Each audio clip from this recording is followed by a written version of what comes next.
Check, check, 1, 2. Check, check. Clipper Nation, let me know if you can hear me. Pregame starts in 8 minutes. Clippers in game 2 of this 2-game mini-series in Dallas against the Mavs. Kyrie Irving is playing in this one. So they are, wait, now I'm looking at Coach Lou audio. Worst case scenario, you just play it, but I like So Clippers had a light day yesterday, according to La Murray.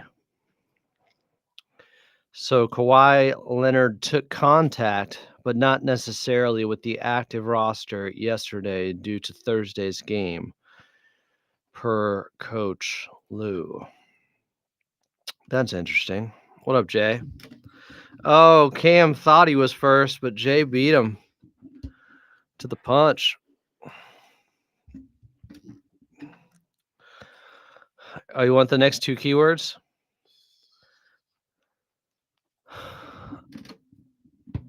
Oh, there we go. Finally. Trying to get my mic situation sorted out. We got C Yeezy here. We got Daniel West in the house. Katie Newton has retired. Katie, where'd you go? Carlo Jimenez and Lauren Rosen will be here in the pregame show today. La Murray will return Monday's game in Memphis.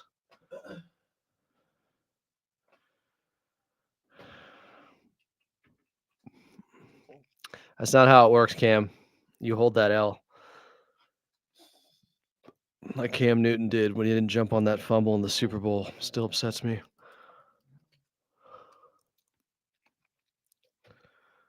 What we got here? Pre-game show starting about 6 minutes from now, guys. Got my 10 miles in earlier, watching college football. Haven't seen a good game yet. Chalk is winning.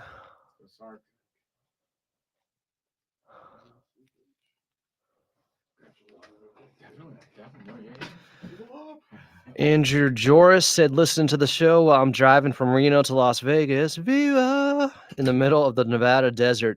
7-hour drive. Appreciate you, Andrew. I'll be doing some driving later this week.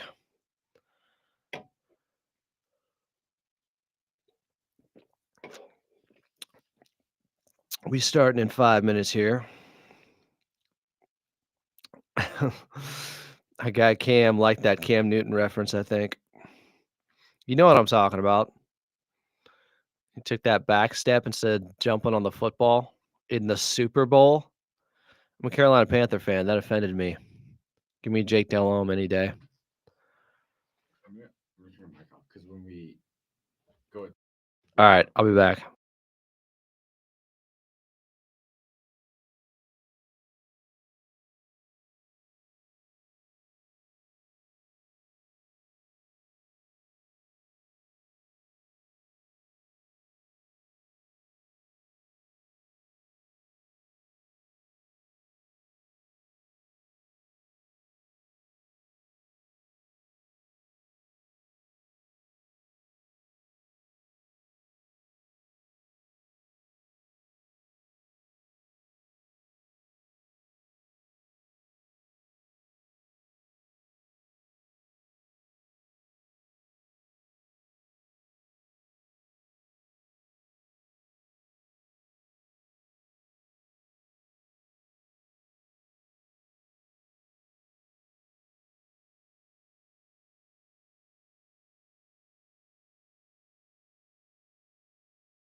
Welcome into Clippers Countdown. As your 16-12 LA Clippers remain in Texas for Game 2 of this mini-series in Big D against the Mavs. After Game 1 had the Clippers stars at night looking big and bright deep in the heart of Texas.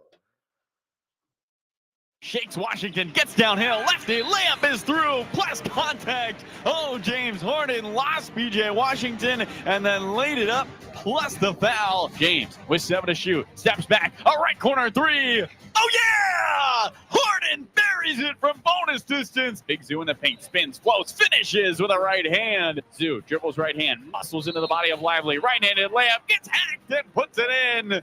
Derek Lively cannot guard Ivica Zubac. Stunned to Norm. Right wing three.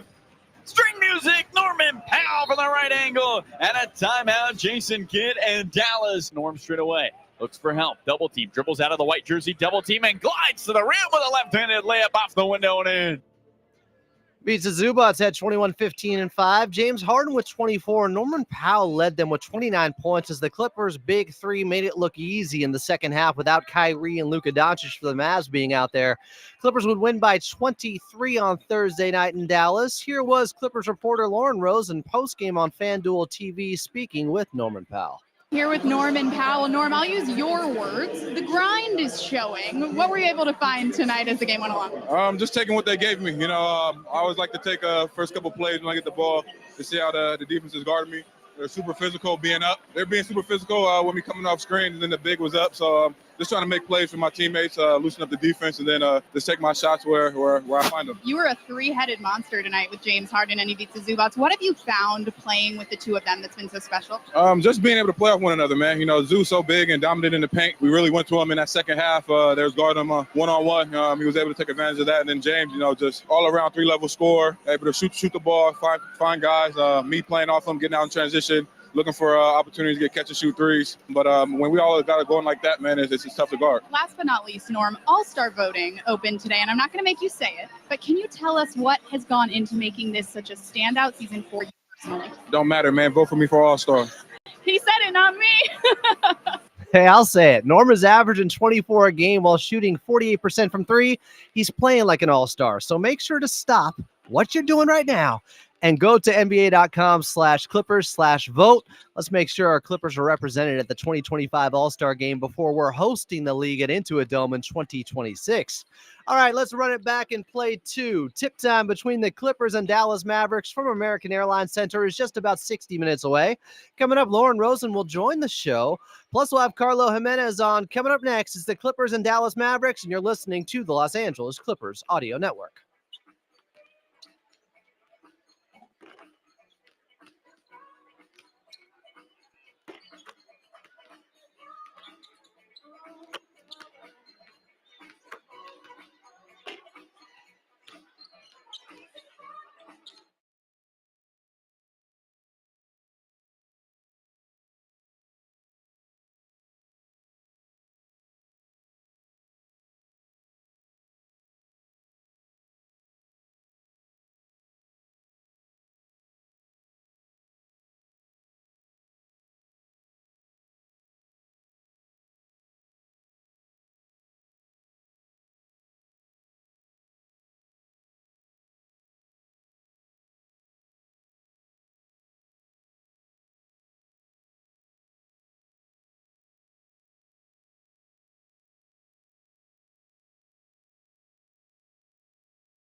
Clippers staying in Dallas for one more. Tip-off between the Clippers and Mavericks is just about 55 minutes away. Welcome back in. I'm Adam Osland.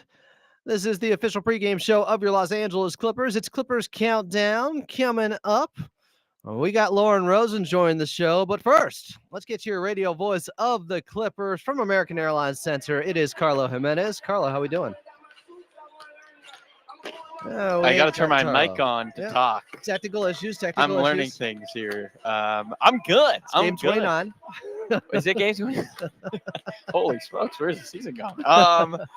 I'm good. I'm talking to you. I made it here to American Airlines Center, which means I did not, nothing bad happened to me over the last day and a half.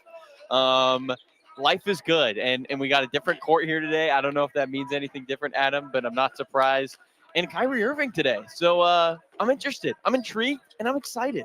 New challenge for the Clippers with Kyrie Irving returning. Still no Luka Doncic for the Dallas Mavericks. But let's talk about what happened Thursday night. Clippers started slow, led by just one in the first half. But in that second half, they kind of turned up the volume, the scoring volume a little bit. And their big three finally got to work there, Carlo. Yeah, in that third quarter, Adam, the Clippers shot 70% from the field, holding Dallas to just 40% in the same frame. They dominated with their ability to go on runs, to get out in transition, and knock down threes. I think the Clippers hit 5 threes in that third quarter, really able to come together after the Dunn ejection. That's when everything started for the Clippers in that third quarter. They were up by 5. At the time, had matched their largest lead of the game since the first quarter, and then they go on a big-time push, go up by 16 or 17 there in the third to come away with a big-time win down the stretch. I thought what was impressive about that win, Adam, business-like win. As the Clippers coaching staff would say, that was a professional victory. They got in there, they took care of business, they got out, no one was injured, and they made sure to tally a win in the win column to start this 3-game trip. 118-95 was the final. Norman Powell led them with 29 points, 10 of 19 shooting, 4 of 8 from distance. He is making his case for being an all-star this season, Carlo. I don't think there is a better case than Norman Powell. I don't know how. Let's just think. Let's do the blind resume deal here, Adam. Let's say if you knew a player had the highest true shooting percentage of any guard in the NBA, the highest three-point percentage of anybody over 100 attempts, and they're averaging 27 points, you'd probably say that's an all-star. I think we'd all say that's an all-star. That's Norman Powell. I mean, that is Norman Powell. He is the best shooting guard in the NBA this season, efficiency-wise. There is no conversation about it. If that guy isn't an all-star, then I don't know who is an all-star this season. Norman Powell deserves to be in the conversation. I don't know why he's not also in the conversation for most improved player, but we'll worry about that at the end of the year. Norman Powell for all-star. Your votes count 3 times today, people, so please go vote. If you go to clippers.com/vote, the ballot is literally already filled out. All you have to do is hit vote, and it votes for Ivica Zubac, James Harden, and Norman Powell. You don't have to do any thinking. They got the red easy button there just waiting for you. Ivica Zubac, 10 of 13 in his 33 minutes on Thursday night, 21 points, 15 boards, 5 assists. Have they lost a game so far when he's got 4 or more assists this season, Carlo? Only one, Adam. Only one to the greatest player in the NBA, Nikola Jokic. So not a bad resume for Ivica Zubac. 10-1 this season when he has 4 or more assists. I think Norman Powell also had a couple assists last game. He had a season-high 5. The Clippers are moving the rock excellently on the offensive end. Their assists are slowly climbing this season. What's been impressive about this group is because they're shooting the ball so efficiently, they're trusting each other a lot more on offense, and that's leading to the ball ripping around the horn. Ty Lue mentioned it early in the season, but the Clippers are averaging nearly 40 more passes a game this year than last year. This offense is a much more connected group because they don't have the great, say, maybe isolation scores that they had last year. Their biggest strength now is to swing the rock, and that's leading to some big-time shots. Yeah, Clippers with 30 assists in that ball game on their 44 made shots. You talked about it there, but Norman Powell, some great hit-ahead passes, some wraparound passes. James Harden did struggle in the turnover department, had almost half of their turnovers. Clippers had 13. He had 6 of those, but still had 24 points and got to the free throw line 10 times. Am I correct in saying the Clippers are undefeated when James Harden gets up 10 free throws in the game? Is that true? Yes, that is true. Nailed it. Ding, ding, ding, ding, ding. 9-0 this season when he has 10 or more free throw attempts. So when he gets downhill, good things happen for this Clipper team when they're aggressive, when they get into the paint. Adam, it was so incredible how a Dallas team with guys, I mean, obviously no Luka Doncic in that game, and Kyrie Irving. but they still have Daniel Gafford and Derek Lively II, and the Clippers own the paint. I mean, they own the paint in every single way. They won the rebounding battle. They won the points in the paint battle by 20. They dominated the interior against Dallas. That was the key. I think a big part of that is now we're not seeing Ivica Zubac when the Clippers play Dallas have to play 38 minutes a night for them to find success. Mo Bamba as a backup balances it out, allows Big Zoo to take more time on the bench. So when he is on the floor, he can be so effective, and how effective he was last time. Yeah, I thought he was very good, especially in the second half. Played 15 minutes, had 7 boards in 15 minutes, a huge block in the second half. Clippers went on to pour it on 118-95 Thursday night in Dallas. They run it back at American Airlines Center today. Carlo Jimenez is on the call. Coming up, he's got his one-on-one conversation with their head coach and Tyronn Lue right here on the Los Angeles Clippers Audio Network. Mic check, mic check.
Clippers taking on the Dallas Mavericks. Game 2 from American Airlines Center of this 2-game mini-series. Clippers with the 23-point victory on Thursday night. Coming up, we'll go back in time in Clippers Rewind. But first, we're going to head back over to your radio voice of the Clippers in Carlo Jimenez. Thanks so much, Adam. Here with head coach Tyronn Lue before the Clippers take on the Dallas Mavericks. Coach, over a quarter of Amir Coffey's points this season have been in transition. What has led to him being more of a threat in transition this year? Just getting out and running. I think, we talked about it, in preseason, getting out, throwing an advanced pass, attacking early. And so our guys have been doing a good job. When Amir gets out, we throw it to him early, advance it to him, and he gets to the basket, gets to the free throw line and scores the basket. You guys mentioned getting back on defense being an emphasis after that game in Denver. I believe Utah had 6 points in fast break. Dallas had 7 last game. What has led to so much success on getting back in transition defensively? I think playing better offensively. We play better offensively, taking care of the basketball, taking good shots. It helps with your floor balance. And we've been doing a good job with that. And then, just making the effort. Like, we want to be an offensive rebounding team, but we don't get it. We got to get back and make sure we're shrinking the floor and getting to our tandems. It seemed like the team rallied around Chris Dunn's ejection yesterday. What does that tell you about this group being able to use that as momentum going forward? That we're going to have each other's backs every single night. Whether you're playing, you're hurt, you're out, we're going to have your back. When something happens like that, when you get ejected, we're going to have your back and continue to keep playing for each other. Dallas is a team, just 2 more, who shot 9 for 20 in the restricted area last game. On the season, they're at 72%. What did you guys do so well to stop them in the restricted area? I think they took shots probably at 2 feet from where they wanted to take them. I think, defensively, just being active, shrinking the floor, not let them get to their spots. And they made some tough pull-up twos as well, And so we showed them this morning on film that, these are the ones we can live with. If we contest and we plan, make them take the shot that we want them to take, you can live with those results. And lastly, Kyrie back tonight. What's the biggest area of growth you've seen from when you coached him to where he is now in his 12th year? Just patient. I think patient, reading and surveying the game, understanding how teams are trying to play him. As young, he's wanted to come out and just kill, just kill. But now I think, he's easing into the game, just trying to figure out how teams are playing him, but also get his teammates involved early, and then he takes over. Thank you so much, Coach. Best of luck. Thank you. Carlo Jimenez there pregame with your head coach of the Clippers, Tyronn Lue. Clippers taking on the Dallas Mavericks. Tip-off is just about 45 minutes away. I'm Adam Osland, and coming up next, we'll go back in time and Clippers Rewind right here on the Los Angeles Clippers Audio Network.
Clippers in Texas taking on the Dallas Mavericks for game 2 of this 2-game mini-series after they were winners on Thursday night, 118-95. Welcome back. It's Adam Osland, and this is your Los Angeles Clippers pregame show, Clippers Countdown.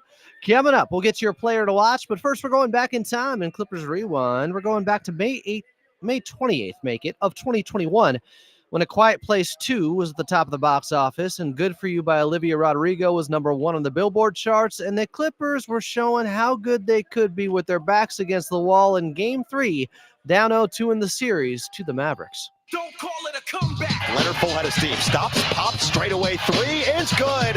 Kawhi Leonard with 7 quick points, and the Clippers are back within 10. George on the right wing, crossover, back and forth on Cleveland to the rim, banks it in with the left hand, and the Clippers have scored 11 straight to get it to within 8. Up ahead, George. George on the right wing against Brunson. Steps it back, takes the right wing 3, and drills it. A 14-0 run for the Clippers as George is up to 9, and the Rondo within 5 at 30-25. 1:50 to go in the first quarter. George against Finney Smith. George rises for a right wing three for the lead. Oh yes, he nails it. 16 for George, and the Clippers have their first lead at 45-44. 6:45 to go in the second quarter. George left wing. He's got the hot hand. Driving middle on Hardaway to the rim. Makes it in with the right hand. George down the right alley. Step back 18-footer. It is good. Paul George, a flamethrower in the second. George driving right. Snaps it back. 18-footer is up and down. Paul George. This man cannot be stopped. Jackson, pump fake, one dribble, three ball on the right wing. He got another. Silky smooth Reggie Jackson with back-to-back trades, and the Clippers lead 63-59. Leonard spins to his right to the dotted line, bounce pass to the cutter. It's Batum for the reverse jam. Jackson bounce pass. Oh, what a feed inside for Leonard, and a two-handed rim rattler. And to the right wing against Richardson. He's going to have to make it happen. Crossover down the middle. Man, floater on the way. It rolls through. Terrence Mann, last second, bails out the Clippers offense. Rondo, step back, left wing, three is up. It's good. Rajon Rondo nails it from the outside. Leonard tries a straightaway three. It's good. Rajon Rondo finds Leonard for a triple, and it's 97-91 Clippers. Down the right alley, kick out left wing, extra pass more, same spot in the corner for three. Oh yeah, Marcus Morris, silky smooth from the outside, and the Clippers have a 10-point lead. Leonard moving to his right, crossover left, down the middle of the lane, kick out Morris, corner three is good. Marcus Morris, his third three of the fourth quarter, and the Clippers lead 112-100. Noah Eagle on the call. We knew him when. Was watching him earlier today on NBC. Called the Chiefs versus Texans game. That was game 3 of that first round series. Kawhi had 36, PG had 29. The Clippers were down 19 in the first quarter, as they were staring at being down 0-3 in the series before Kawhi led them back. It was the first game with the Mavericks having fans back in the building in 2021. The Clippers were in the Lions' Den, but they found a way to come back down 19. That was one of the most important wins in franchise history, because without it, there would be no Western Conference Finals run. Clippers back in Dallas at American Airlines Center tonight. Tip-off is just about 38 minutes away, and coming up next, we'll get to your player to watch right here on the Los Angeles Clippers Audio Network.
Clipper Nation representing in Dallas. Punk's Gone Wrong says here on the YouTube side. I'm outside American Airlines Center in Dallas. Let's go, Clips.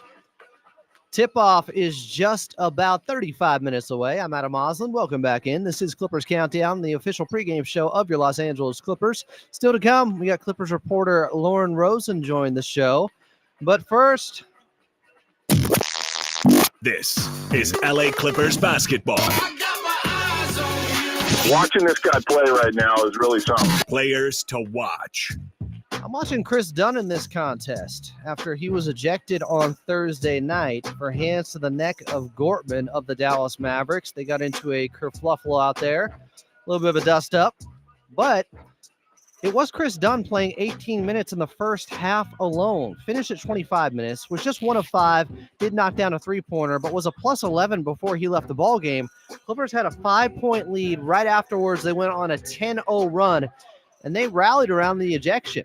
And Coach Lou just said it with Carlo Jimenez earlier on the pregame show, but this was something where they wanted to show they had his back. They stepped up for him. Chris Dunn had 6 assists, by the way, Thursday night to just 1 turnover.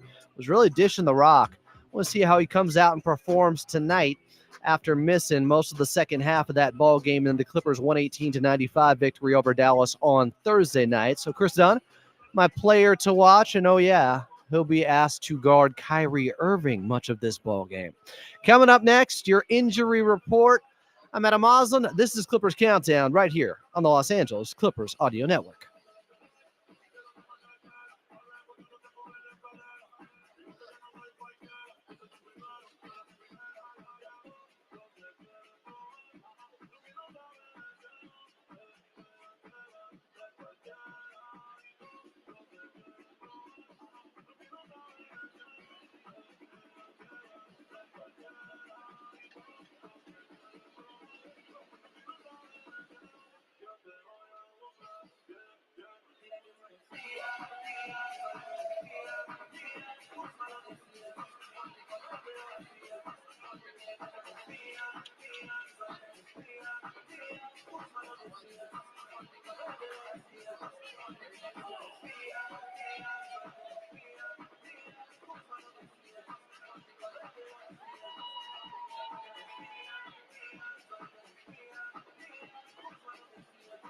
Please welcome the Diamonds of Dynasty dancing out of Texas, directed by Sade Reba.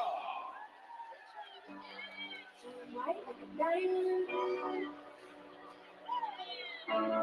Shine white like a diamond. Shine white like a diamond. Shine white like a diamond. Fine light, beautiful.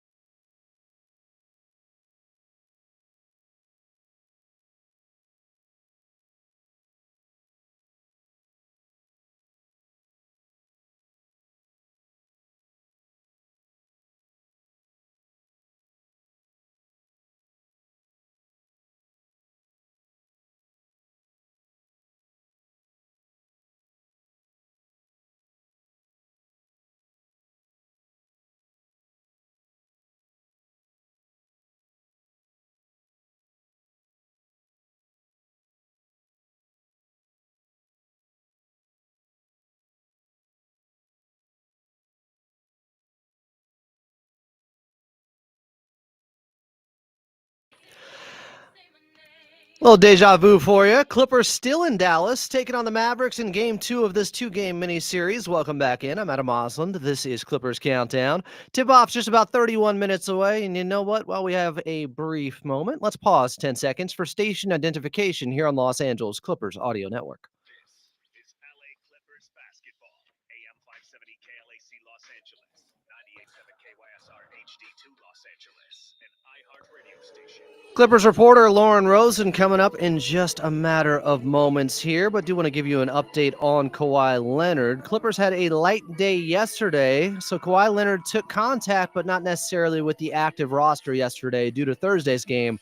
That was coming from Coach Lou pregame. That report from La Murray, the NU is where you find him on The Athletic.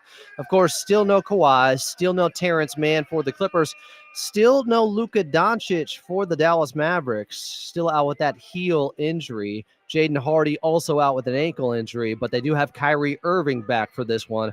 Should be a good one. Clippers taking on the Mavericks. Tip-off just 30 minutes away, and coming up next, your Clippers reporter, Lauren Rosen, right here on the Los Angeles Clippers Audio Network.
You're listening to LA Clippers basketball.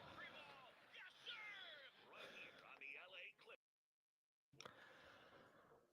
Clippers taking on the Dallas Mavericks from American Airlines Center. Like it's Thursday night all over again, except this time Kyrie Irving has returned for this Dallas Mavericks team. Tip-off is just about 27 minutes away. I'm Adam Oslin. This is the official pregame show of your Los Angeles Clippers. It's Clippers Countdown. Still to come, we'll get to an NBA out-of-town scoreboard. But now join the show is your Clippers reporter who turned down the cheesesteaks for some In-N-Out burgers, lettuce wrap style. She's sharper than Uma Thurman's katana blade in Kill Bill. It is Lauren Rosen. Follow her at Lauren M. Rosen on all social media platforms. Lauren, thanks for doing this here on Clippers Countdown. That is the highest praise anyone has ever given me. And the fact that you remembered my In-N-Out order means the world to me. Means the world. Protein style is the way, okay? Now, maybe I went with the bun yesterday when I drove through In-N-Out Burger still, but once in a while I'll get the protein style, and it's just about as good. And just to clarify, if you're new here, I don't do protein style because I think I'm better than anybody. I actually like how it tastes, A, and B, I still get the fries. So it all comes out in the wash. There's still some carbs in there anyways. All right, let's talk about this Clippers victory from Thursday night, Lauren.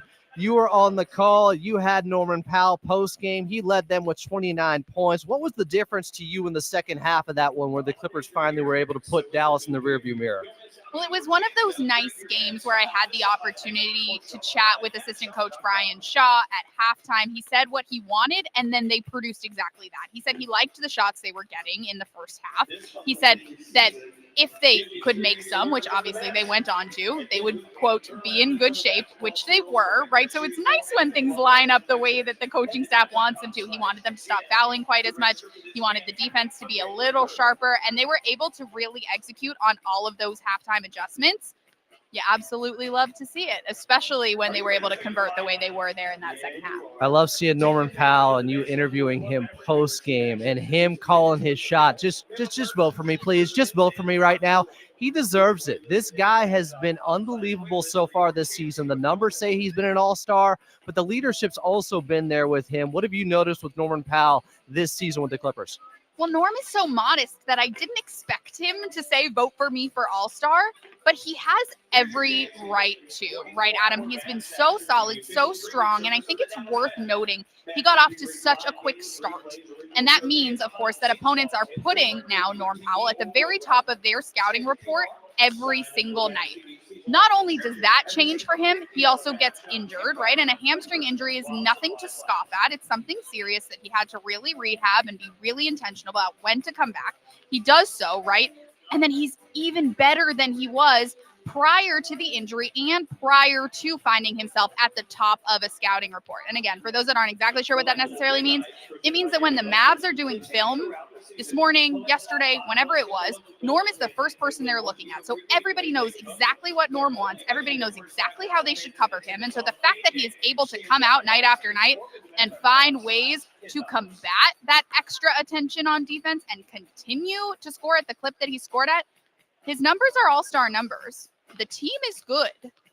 I'm just saying, Norm's not wrong when he says, vote for me for All-Star. Yeah, the only thing missing, I guess, from the national media is just the notoriety with Norman Powell, because maybe he hasn't been on their radar enough. So I like when he puffs his chest out a little bit like that and says, hey, vote for me. He's earned it. Exactly. And you're so right. The notoriety might not be there because his game isn't necessarily the flashiest. He hasn't played the heaviest of minutes. Usually when you're talking about a sixth man of the year candidate, as he's been in the past, you're not always also talking about someone who's going to get an all-star bid. But in his first opportunity to play all-star minutes and an all-star role, he is doing it seamlessly. So I really do hope that, like you said, even without the notoriety of some of the all-stars, maybe on different teams, maybe in different markets, he is playing like one. So my hope is that he's in the mix. And Ty Lue said exactly that minutes ago. He said he should absolutely be in the mix. There is no reason not to with the way he's played and what he's done for this team. Should also be in the three-point contest while we're at it. He's shooting Why not? 48% from the outside. He was snubbed in that area last season. He should have been in the three-point contest. Our guest is Lauren Rosen,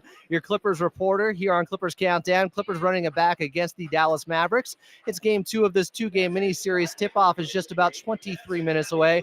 Lauren, because you are in Philadelphia with James Harden, just what have you observed with him as in that leadership aspect, in that leadership role? Because I feel like that's been a little bit underrated, maybe a little bit underreported, just what a good leader he's been with this Clippers group.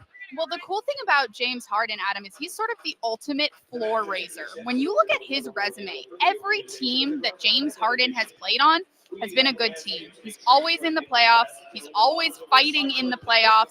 He's always at the high end of not just scorers in the NBA, but assisters in the NBA. And so the numbers speak for themselves. And then if you want to pull back the curtain, there are players across the NBA, probably on every single team, who have had touch points with James Harden. The amount of guys that talk about James's influence, Quentin Grimes on the Dallas Mavericks, they spent time together while he was in college. James becomes a mentor, and now they play against each other, right? When I was in Philly, Tyrese Maxey was right with James every practice, every shoot around. James is teaching him to be a leader on the floor and a brand off the floor. And now anytime anyone asks Tyrese Maxey about his influences, they name James Harden. And the list goes on and on. So it's numbers with James, but it's also the intangible things and the things that people aren't seeing necessarily. I mean, certainly in the game, it's hard to see sort of where the mentorships are, but James's are all over the NBA in a way that, to be honest, I haven't seen with any other vet.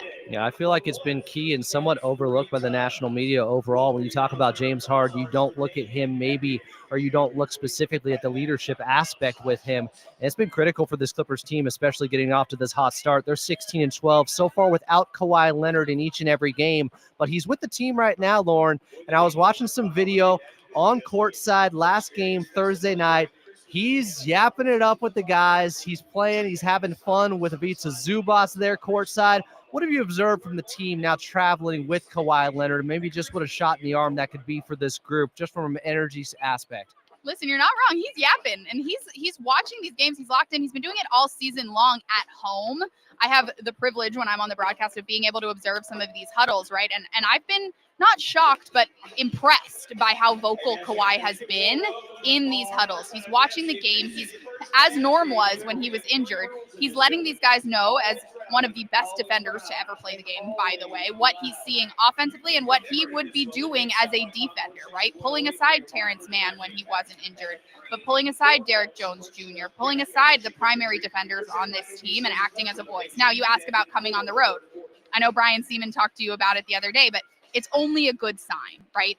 And the fact that he is as immersed as he has been on this trip with this team, it's going to make that transition when he is able to come back easier, because the guys are used to having his voice. They're used to having his body. They're used to having the Kawhi Leonard in the fold. And so having him come on this trip, obviously it's a sign of progress, but it's been cool to see the sort of tangible ways that he can help this team win, even while he's still in the ramp-up process. I like seeing Kawhi Leonard play the cheerleader role once in a while and just get the team riled up like that on the court side. It's fun to watch. The Claw is on his way, guys. One more for you here, Lauren, but we talk about so many guys playing with a chip on their shoulder with this Clippers team, with this Clippers group. They talked about it at Media Day, how important that would be. Guys would rally around one another because they feel like, I don't know if it's the band of misfit toys or something like that, but guys who have been overlooked, as we talk about somebody like Norman Powell, guys who have been underestimated. And Derek Jones Jr. has taken on his former team now in the Dallas Mavericks for the second straight game. Well, he hits the dagger three-pointer late in that game on Thursday, blows a kiss to the crowd afterwards. I know there had to be a little something extra there with Derek Jones Jr. getting the best of his former ball club.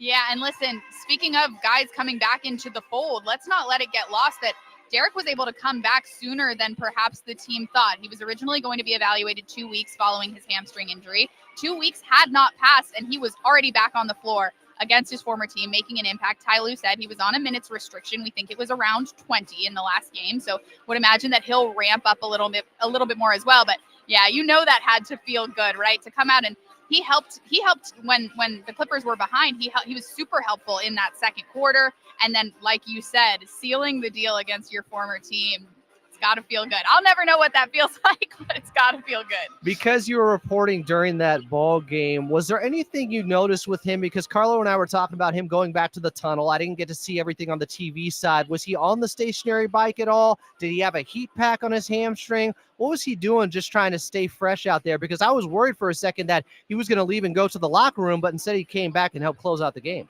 I didn't have a good angle on the bike, but I had the same experience that you had, right? I thought maybe his restriction was 15. I thought maybe he wouldn't return. So obviously seeing him suit back up and come back in for the sealing the deal moment, again, these things are only good signs, especially when you have to think about, obviously the injury is something that you're rebounding from, but you also have to get your wind back. You have to get your cardio back. You have to be in a position to play. It wasn't necessarily technically a clutch scenario, but you have to be ready to play meaningful minutes late when you've played zero, right? A minutes restriction, well, 20 is still a lot more than zero, right? So seeing him come back and round into form right away, make the most of his minutes on the floor, and of course be able to do it against his former team, it was a satisfying watch. She's your Clippers reporter, Lauren Rosen. Lauren M. Rosen is where you can follow her on all social media platforms. She's in Dallas with the Clippers. They're getting ready to take on the Dallas Mavericks for the second time in the last couple of days. Lauren, thanks for doing this here on Clippers Talk and on your Clippers Countdown show once again. Love doing this with you, Adam. Have me back. I'll be here.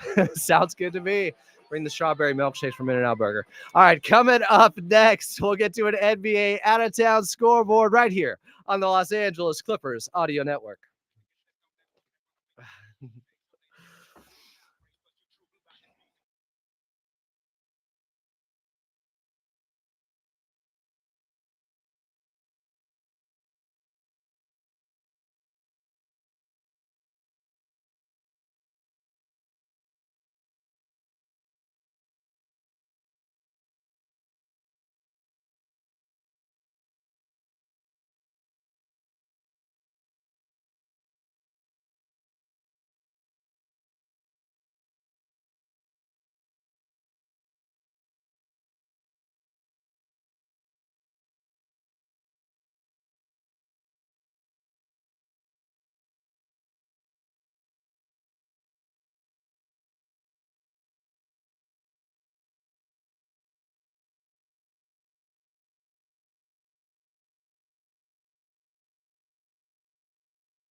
Clippers in Dallas taking on the Mavs. Tip-off is just about 14 minutes away. Welcome back in. I'm Adam Moslem. This is Clippers Countdown. Let's get to your drive around the league. It's brought to you by Toyota's electrified lineup, including hybrids, plug-in hybrids, all electrics, and even fuel cell electric vehicles, so you can choose exactly the type you need for your lifestyle. We make it easy. Some games going on in the association right now. Second quarter action in Atlanta, where the Grizzlies are up 50-35 on top of the Atlanta Hawks. Of course, 7 minutes left in the second quarter. Plenty of time left in that one. But Clippers will be in Memphis on Monday, seeing the Grizz for the first time this season. The Miami Heat are up 72-50 against a banged-up Magic team in Orlando. Tyler Hero already has 17 points in that one. KCP, Kentavious Caldwell-Pope with 14. 1 minute left in the second quarter there. Heat up by 22. Early second quarter action in Brooklyn. Nets on top of the Jazz 32-26. Coming up later tonight, Phoenix Suns hosting the Detroit Pistons. The San Antonio Spurs and Victor Wembanyama will be hosting the Portland Trailblazers. Clippers in Dallas taking on the Mavericks. Got the victory by 23 on Thursday night with your final score, 118-95. Clippers now have to do it against Kyrie Irving. Still no Luka Doncic, but Kyrie is back for this one. Clippers and Mavs. Tip-off just about 12 minutes away. And coming up next, we'll get back to your radio voice of the Clippers and Carlo Jimenez right here on the Los Angeles Clippers Audio Network.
Clippers in Dallas taking on the Mavericks. Tip-off is just 10 minutes away. Welcome back in. This is Clippers Countdown. I'm Adam Moslem.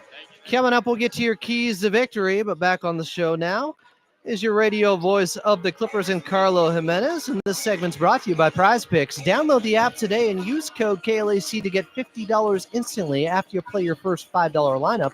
Prize Picks, run your game.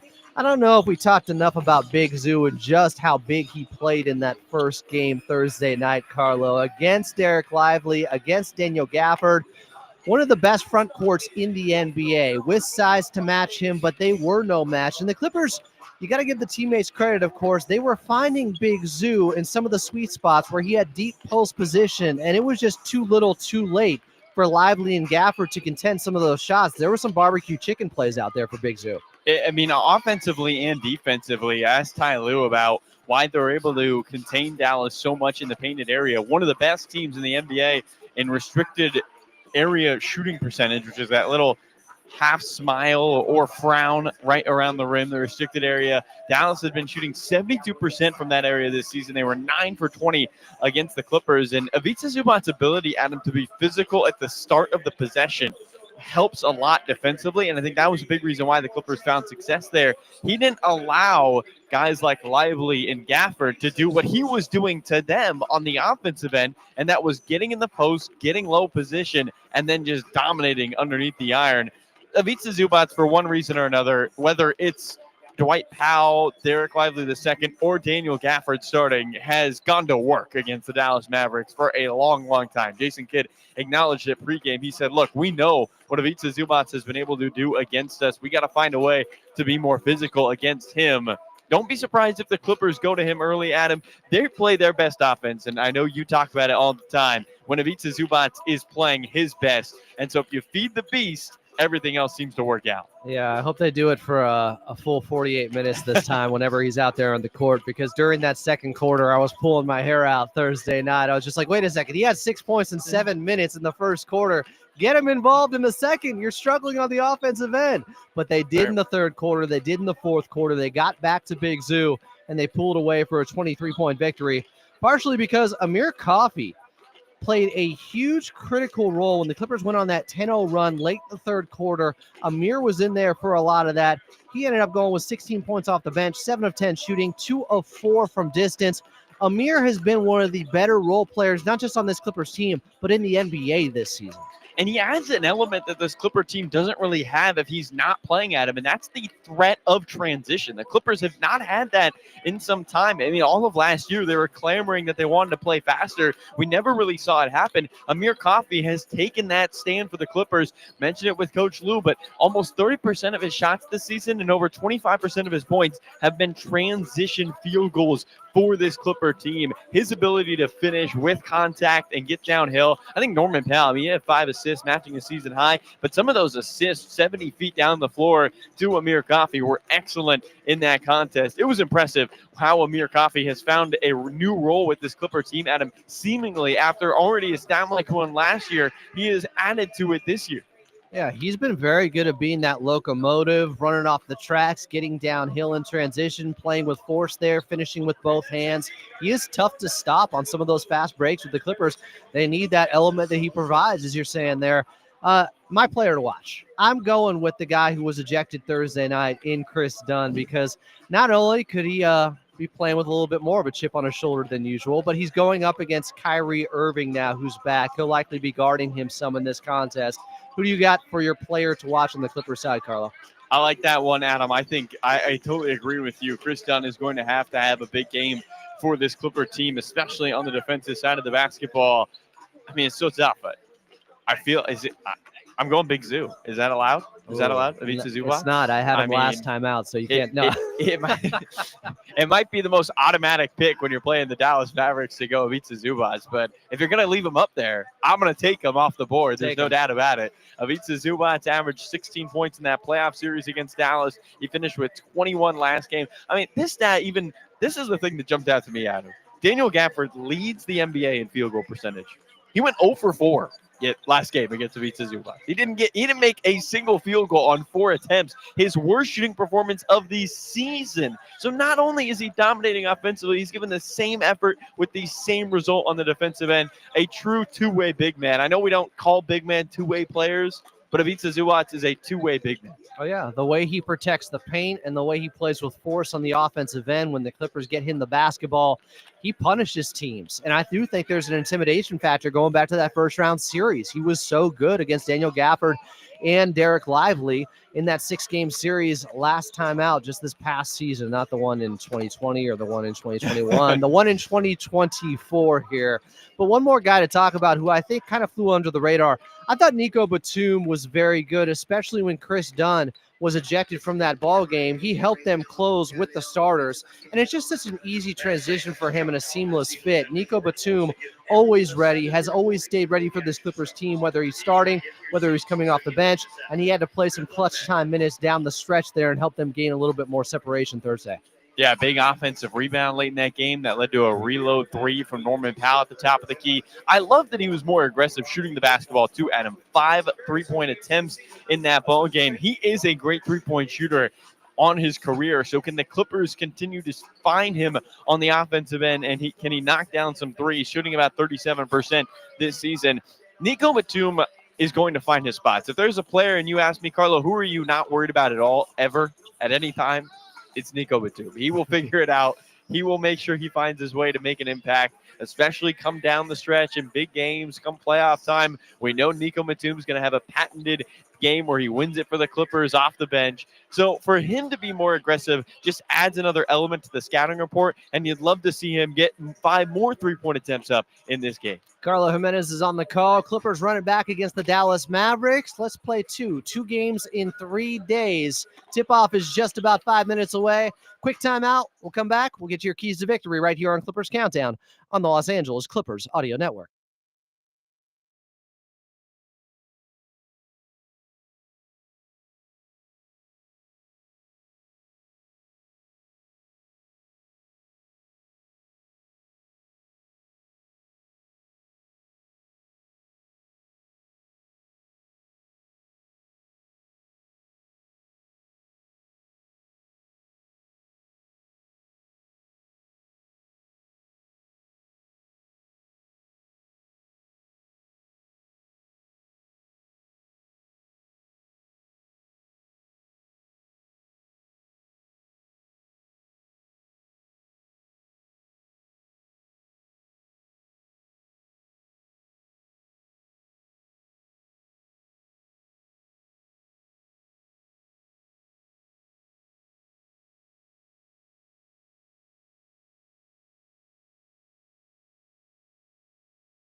AM 570 LA Sports. I love this team. I never miss a game. You're listening to LA Clippers basketball. Free ball. Yes, sir. Right here on the LA Clippers Audio Network. Clippers and Dallas Mavericks. Tip-off just moments away. Let's get your keys to victory. Clippers have to do a much better job tonight than they did on Thursday night when it comes to defending without fouling. The Dallas Mavericks got up 11 free throws in the first quarter. Luckily, they were missing their free throws. They ended up 20 of 28 at the charity stripe, but still almost 30 free throws attempted in that ball game. The Clippers just have to find a way to defend without fouling. And also take care of the basketball if you're James Harden. 6 turnovers Thursday night. I expect him to reel it in a little bit and give Kyrie Irving, who's back in this ball game, different looks out there. Chris Dunn might be his primary defender, but you can stick DJ on him, Nico Batum at times, Amir Coffey. You got a ton of guys that can go out there and guard Kyrie Irving. Just give him a little bit of a switch up so he doesn't get too comfortable against one defender. All right, here we go. It's Carlo Jimenez on the call. Clippers and Mavericks from American Airlines Center in Dallas, and tip-off is coming up next right here on the Los Angeles Clippers Audio Network.